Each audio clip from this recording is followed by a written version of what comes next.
Hello ആൾ, എന്താണ് എല്ലാവരുടെയും വിശേഷം? എല്ലാവരും സന്തോഷമായിരിക്കുന്നില്ലേ? മണമുള്ള 1-2 റോസ് വെറൈറ്റീസ് ഇവിടെ ഉണ്ട്. അപ്പോൾ അതിൻ്റെ ഒരു കോംബോ ഇടാമെന്ന് വിചാരിച്ചിരിക്കുമ്പോഴാണ് ഇന്ന് എൻ്റെ ഒരു താമര നിലം പതിച്ച് കിടക്കുന്ന കണ്ടത്. പൂവിൻ്റെ വെയിറ്റ് കൊണ്ടാണോ ഇനി അതിൻ്റെ തണ്ടിൻ്റെ ബലക്കുറവ് കൊണ്ടാണോ എന്നറിയില്ല. എന്തായിരുന്നാലും ഇതിന് അപാര സുഗന്ധമാണ്.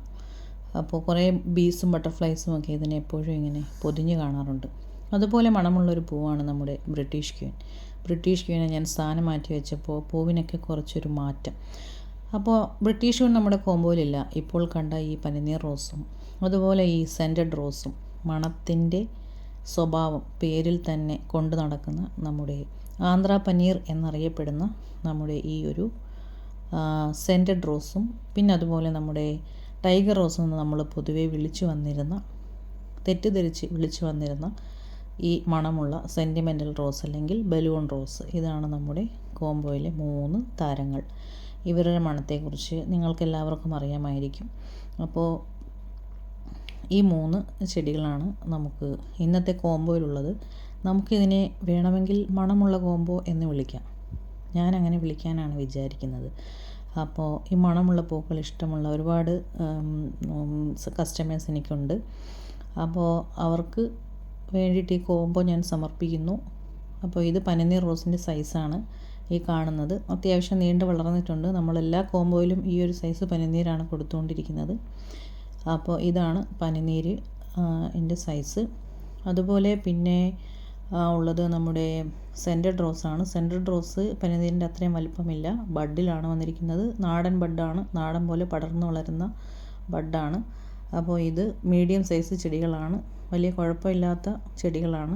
കിളിർപ്പുണ്ടാകുന്ന ഒരു 2 ബ്രാഞ്ചെങ്കിലും എല്ലാ ചെടികളിലും ഉണ്ട്. മിനിമം 2, ചിലത് 1 ഉണ്ടെങ്കിലും നല്ല സ്ട്രോങ് ആയിട്ടുള്ളതാണ്. അതേപോലെ അതിനേക്കാൾ ഏറെ സ്ട്രോങ് ആയിട്ടുള്ള ചെടികളാണ് നമ്മൾ സെൻറ്റിമെൻ്റൽ റോസിന് വെച്ചിരിക്കുന്നത്. അപ്പോൾ ഇത് ഒരുപാടൊന്നും ഇല്ല, ഏകദേശം ഒരു 10 എണ്ണത്തിനകത്തുള്ള കോംബോ തന്നെ ഇതിനകത്ത് ഉണ്ടാവാൻ ചാൻസ് ഉള്ളൂ. അത് സെൻറ്റിമെൻ്റൽ റോസിൻ്റെ കുറവ് കൊണ്ടാണ്. അപ്പോൾ ഈ ഇരിക്കുന്നതാണ് നമ്മുടെ പ്ലാന്റ് സൈസ് 3. ഈ 3 പ്ലാന്റിനും കൂടിയാണ് നമ്മളിന്ന് കോംബോ ഇട്ടിരിക്കുന്നത്. മണമുള്ള റോസകൾ എന്ന് പറയുമ്പോൾ നമുക്ക് ആദ്യം നമ്മൾ പറയുന്ന പേര് ഇതാണ്, പനിനീർ റോസിൻ്റെ പേരായിരിക്കും നമ്മൾ പറയുന്നത്. കാരണം അതാണ് നമുക്ക് നൊസ്റ്റാൾജിക്, അതായത് ഗൃഹാതുരത്വം ഉണർത്തുന്ന ഒരു ഓർമ്മ തന്നെയാണ്. അതായത് ഒരു റോസയുടെ ഏറ്റവും അറ്റത്ത് പോയിട്ട് ഒരു കൊല പൂവുമായിട്ട് താഴോട്ട് തൂങ്ങി നിൽക്കുന്ന ഒരു റോസ്, അതാണ് എൻ്റെ മനസ്സിൽ പനിനീർ റോസിനെ കുറിച്ച് വരുന്ന ഓർമ്മ. അപ്പോൾ അതിൻ്റെ മണം നമുക്ക് മറക്കാനേ പറ്റുന്നില്ല. പക്ഷേ സെൻറ്റ് റോസ് നമ്മൾ അടുത്ത സമയത്താണ് ഞാൻ അറിഞ്ഞു തുടങ്ങിയത്.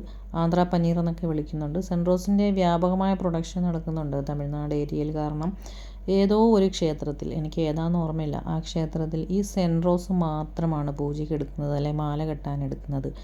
അതുകൊണ്ട് അത് നല്ല രീതിയിൽ പ്രൊഡക്ഷൻ നടക്കുന്നുണ്ട്. പിന്നെ ഈ പനിനീർ എന്തോ ഒരു സെൻറ്റ് ഉണ്ടാക്കുന്നതിന് വേണ്ടിയിട്ടൊക്കെ ഇത് ഉപയോഗിക്കുന്നുണ്ടെന്നാണ് കേട്ടത്. കൂടുതൽ ഡീറ്റെയിൽ അറിയില്ല. അപ്പോൾ ഇതാണ് സെൻറ്റ് റോസ്. എൻ്റെ സെൻറ്റ് റോസാണിത്. ഇടയ്ക്കിടയ്ക്ക് ഇല പൊഴിച്ച് നിൽക്കുമെങ്കിലും ഇല പൊഴിച്ചാലും അതിനകത്ത് പൂക്കളുണ്ടാവും. എനിക്ക് നിറയെ പൂക്കൾ തരും, നല്ല മണവും തരും. ഇതിൻ്റെ അടുത്ത് നിന്നാണ് ഇപ്പോൾ തമിഴ്നാട് പോകാൻ പറ്റാത്തതിൻ്റെ ഒരു വിഷമം ഞാൻ മാറ്റുന്നത്. അപ്പോൾ അത്രയ്ക്കും നല്ല മണമാണ് ഇതിൻ്റെ അടുത്ത് നിൽക്കുമ്പോൾ. പിന്നെ അതുപോലെ സെൻറ്റിമെൻ്റൽ റോസ് നല്ല ഹൃദ്യമായ സുഗന്ധം തന്നെയാണ്.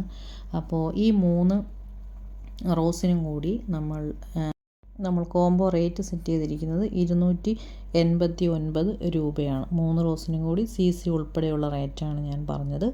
അപ്പോൾ ഈ 3 റോസും സ്വന്തമാക്കാൻ ആഗ്രഹിക്കുന്നവരുണ്ടെങ്കിൽ തീർച്ചയായിട്ടും നമുക്ക് മെസ്സേജ് ഇടുക. മെസ്സേജ് ഇടേണ്ട നമ്പർ സ്ക്രീനിൽ കൊടുത്തിട്ടുണ്ട്.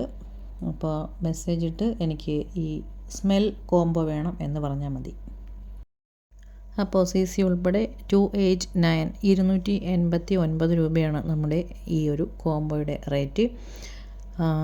അപ്പോൾ ഇത്രയുമാണ് ഇന്നത്തെ വീഡിയോ. എല്ലാവരും ഹാപ്പി ആയിട്ടിരിക്കുക. അടുത്ത വീഡിയോയുമായി വരുന്നത് വരേക്കും എല്ലാവർക്കും ബൈ.